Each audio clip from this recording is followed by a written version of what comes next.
అందరికీ నమస్కారం అండి.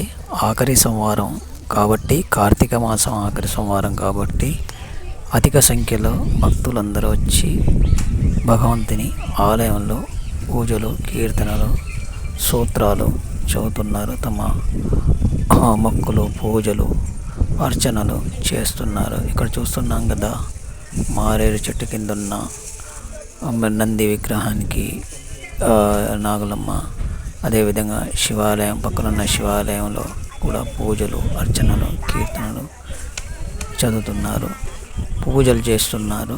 భక్తుల సందడి మీరు చూడండి, ఎంత భక్తి శ్రద్ధలతో వాళ్ళు పూజలు నిర్వహిస్తున్నారు. ఈరోజు చాలా ప్రాముఖ్యమైన రోజు, కార్తీక మాసం ఆఖరి సోమవారం కాబట్టి ప్రతి ఆలయంలో భక్తుల జనసందడి చాలా ఎక్కువ ఉంది. కనుక మనం ఈరోజు తప్పకుండా ఏదో ఒక ఆలయానికి వెళ్ళి, ప్రత్యేకంగా చెప్పాలంటే శివుని ఆలయానికి వెళ్ళడం చాలా మంచిది. అన్ని అష్ట సౌకర్యాలు